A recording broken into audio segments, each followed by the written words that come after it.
Hello दोस्तों, तो यहाँ पे हमें एपिसोड की शुरुआत में न्यू हेडक्वार्टर्स बिल्डिंग का सीन दिखाया जाता है और इधर आइज़ावा अपनी गाड़ी में आता है, गाड़ी रोकता है और पासकोड एंटर करता है। पासकोड एंटर करने के बाद वो अपना फिंगरप्रिंट स्कैन करता है और उसके बाद वो अपना रेटिना स्कैन भी करवाता है।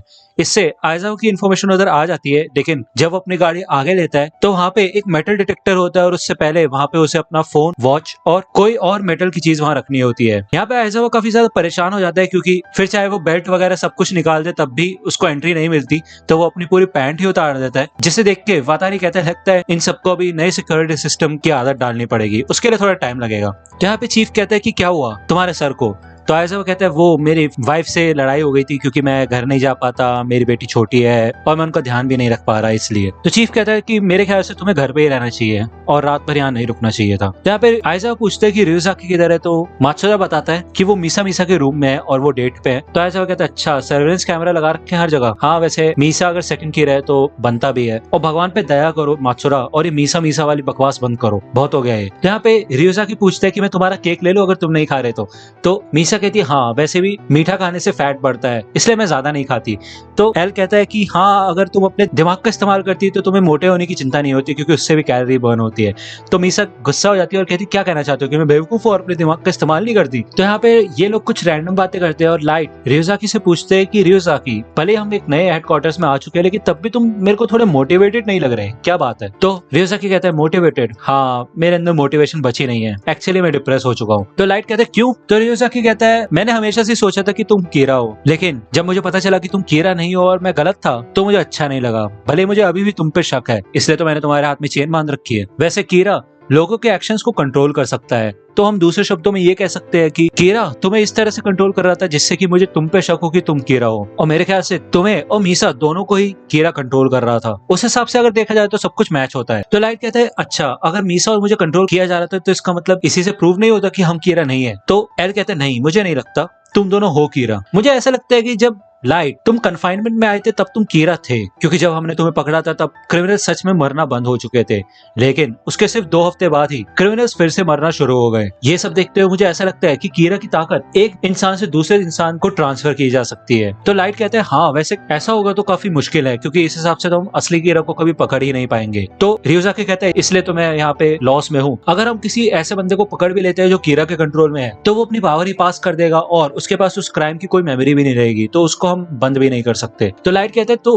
कोई बात नहीं, इसका मतलब ये तो है ना हम डिप्रेस हो जाए, खुशी मनाओ, चिंता मत करो। तो रियोज़ाकी कहता है कि चिंता मत करो, नहीं ऐसा नहीं हो सकता, मेरे ख्याल से हमें ट्राई करना ही छोड़ देना चाहिए, हम शायद बेफालतू में अपनी जिंदगी खतरे में डाल रहे हैं, तुम्हें नहीं लगता? तो लाइट यहाँ पे खड़ा हो जाता है और वो कहता है रियोज़ाकी, और यहाँ पे लाइट रियोज़ाकी को पंच करता है और भाई रियोज़ाकी सोफे से नीचे गिर जाता है, और जैसे वो नीचे गिरता है तो चेन की वजह से लाइट भी आगे आ जाता है और रियोज़ाकी कहता है कि इससे दर्द हुआ पता है तुम्हें? तो लाइट कहता है ये फालतू टाइम पास करना बंद करो, तुम तो यार कुछ कर ही नहीं रहे। हाँ मैं मानता हूँ कि तुम पहले ये कह रहे थे कि मैं कीरा हूँ और ये बात गलत निकल गई, तो इससे हुआ क्या? तो रियोज़ाकी कहता है हाँ शायद मैंने गलत तरीके से इस बात को बोला, मैं शायद ये कहना चाहता था कि अगर हम कोई पहला मूव करेंगे तो हम ही फंस जाएंगे, तो इसलिए हमें अभी ट्राई नहीं करना चाहिए। तो यहाँ पे लाइट गुस्सा करने लगता है और कहते तुम्हें पता है कितने मासूम लोगों ने अपनी जान इस केस के लिए खतरे में डाली है, और तुमने मीसा और मुझे भी बंद करके रखा था, उसका भी क्या मतलब हुआ फिर? तो रियोज़ाकी कहता है हाँ मुझे पता है, लेकिन जो भी हो। यहाँ पे रियोज़ाकी भी लाइट को किक करता है और कहता है जैसे को तैसा, और ये दोनों जाके फिर से सोफे पे गिरते हैं और सोफा भी पीछे पलट के नीचे गिर जाता है। तो रियोज़ाकी कहता है कि मेरा शक बिल्कुल भी गलत नहीं था, लाइट यागामी है कीरा और मीसा अमाने सेकंड कीरा है, लेकिन इस केस को सॉल्व करने के लिए इतना कहना काफी नहीं है, मेरे पास इस बात का कोई सबूत नहीं है, बस इसलिए मैं डिप्रेस हूँ, मैं भी एक इंसान हूँ। तो लाइट कहते हैं नहीं ऐसा नहीं है, तुम तो ऐसे दिखा रहे हो कि जब तक तुम ये साबित नहीं कर देते कि मैं कीरा नहीं हूँ तब तक तुम्हें चैन नहीं पड़ेगा। तो रियोज़ाकी कहता है हाँ तुम ऐसा मानते हो? सच में मुझे भी ऐसा ही लगता है, शायद मैं चाहता हूँ कि तुम कीरा हो। तो यहाँ पे लाइट फिर से रियोज़ाकी को पंच करता है और रियोज़ाकी कहता है कि जैसा मैंने कहा जैसे को तैसा, तुम्हें शायद लगता होगा मैं इतना ताकतवर नहीं हूँ, लेकिन यहाँ पे रियोज़ाकी फिर से लाइट को किक करता है और यहाँ पे ये सब इनको देख रहे होते हैं और मात्सुदा कॉल करके इनको डिस्टर्ब करने की कोशिश करता है और कहता है तुम्हें पता है रियोज़ाकी मीसा फिर से 18 मैगजीन के पॉपुलैरिटी पोल में फर्स्ट आई है। तो लाइट पूछते क्या हुआ? तो रियोज़ाकी कहता है अच्छा कुछ नहीं, ये मात्सुदा बस बेवकूफी कर रहा है। तो लाइट कहता है वो तो मात्सुदा के लिए नॉर्मल सी बात है। तो मात्सुदा कहता है यार मैं तुम्हें सुन सकता हूँ, तो इतनी बात नहीं पता। तो यहाँ पे हमें 2 महीने बाद का सीन दिखाया जाता है और इधर लाइट रियोज़ाकी को बताता है कि ये रिकॉर्ड देख देखो, तुम्हें नहीं लगता कि पिछले कुछ महीनों में बहुत सारे जापानीज बिजनेसमैन मारे जा चुके हैं और सबके सब हार्ट अटैक से मरे हैं और इस वजह से योत्सुबा के स्टॉक्स के प्राइस आसमान छू रहे हैं और बाकी सारी कंपनीज नीचे जा रही है। ऐसा लगता है कि उन सबके मरने की वजह से योत्सुबा का काफी फायदा हुआ है। पिछले 3 महीने में ही ऐसे 13 केसेस आ चुके हैं। तुम्हें क्या लगता है रियुजाकी? ऐसा लगता है कि कीरा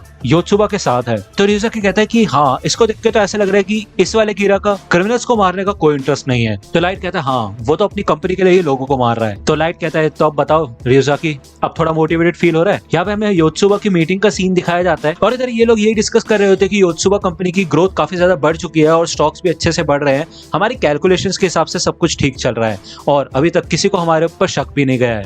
ये लोग यही डिस्कस करते हैं कि हमें हार्ट अटैक के अलावा और भी तरीकों से लोगों को मारना चाहिए, लेकिन कोई बात नहीं, पुलिस तो अभी क्रिमिनल्स के ऊपर इन्वेस्टिगेट कर रही होगी कि कितने क्रिमिनल्स मारे गए हैं और कोई भी हमारी कंपनी पे इतना ध्यान नहीं देगा। अगर सच में कोई पता लगा भी लेता है कि इन सब की मरने की वजह से हमारा फायदा हो रहा है तो वो कोई भगवान ही होगा, लेकिन फिर भी हम सावधानी बरतेंगे।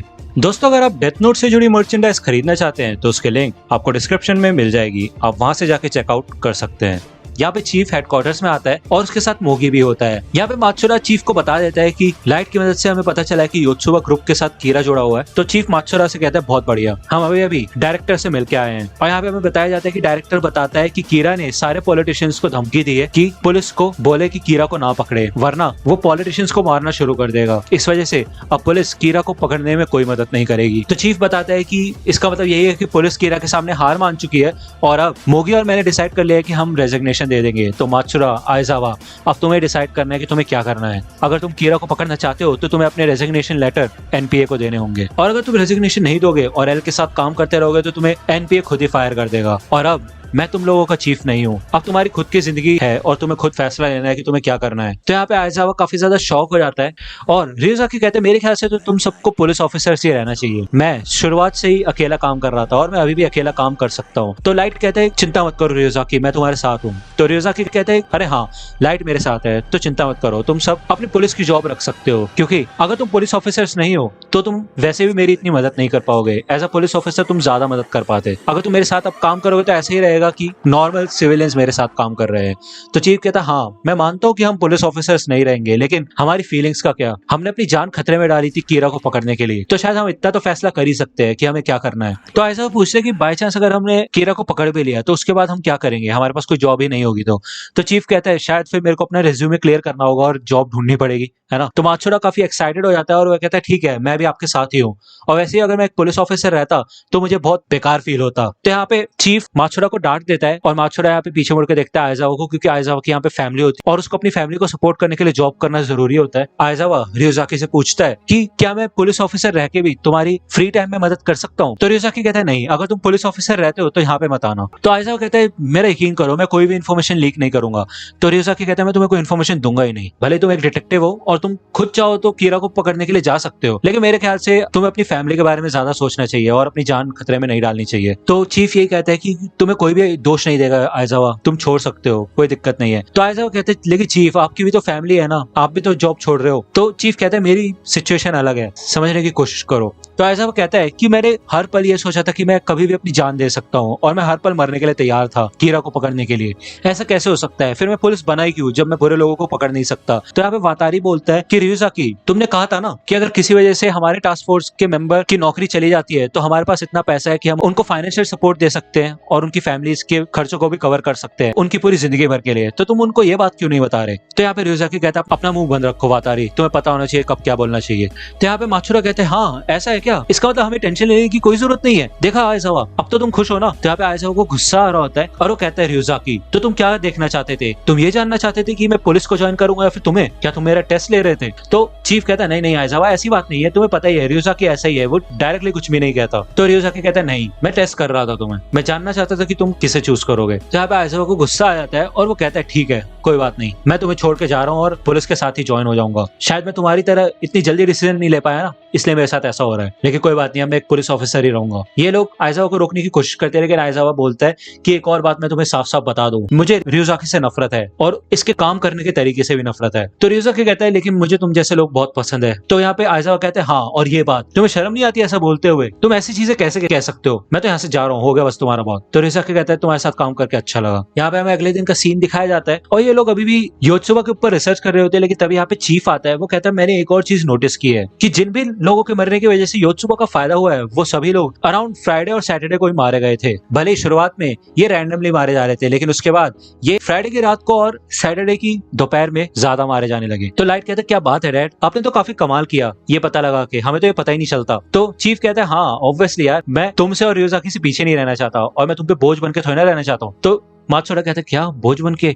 तो रियोजाकी कहता है लेकिन अभी भी हमें ये समझ नहीं आया कि कीरा योत्सुबा के अंदर से ही है या फिर सिर्फ योत्सुबा का इस्तेमाल कर रहा है, ये हमें अभी पता लगाना है। तो इसलिए अब हम योत्सुबा के ऊपर ही फोकस देंगे। तभी यहाँ पे मोगी आता है और उसने यहाँ पे योत्सुबा ग्रुप के सभी एम्प्लॉयज की लिस्ट बना ली होती है और वो यहाँ पे ले आता है। और रियोजाकी कहता है क्या बात है? तो लाइट कहता है ये तो 3 लाख रिकॉर्ड्स है मोगी, तुमने तो कमाल ही कर दिया, तुम कमाल क्यों मोगी? तो रियोजाकी कहता है मोगी शुरुआत से अच्छा काम कर रहा है, कोई चिंता करने वाली बात नहीं है। तो मात्सुरा यहाँ पे उठता है और कहता है रियोजाकी मुझे भी मदद करनी है, मुझे भी बताओ अगर मैं कुछ कर सकता हूँ तो, मीसा का मैनेजर बनने के अलावा। तो रियोजाकी कहता है अच्छा तो तुम काम आना चाहते हो? तो मात्सुरा कहता है हाँ। तो रियोजाकी कहता है तो मेरे लिए कॉफी ला सकते हो? तो यहाँ पे मात्सुरा थोड़ा शॉक हो जाता है और रियोजाकी कहता है और हमारे गेस्ट के लिए भी ले आना, वो जो 2 गेस्ट वहाँ पे बैठे हैं। तो मात्सुरा पूछते हैं ये है कौन? लाइट कहता है कि ये लोग आए कैसे अंदर? रियोजाकी कहता है ये हमारे नए मेंबर्स हैं। तो यहाँ पे एक लड़का और लड़की होते हैं। इस बंदे का नाम होता है आइवर, ये कॉनमैन होता है जिसके पास कमाल के सोशल स्किल होते हैं और ये किसी को भी बाटली में उतार सकता है और बेवकूफ बना के इन्फॉर्मेशन निकलवा सकता है। तो हम इसको इन्फिल्ट्रेटिव मिशन के लिए यूज करेंगे।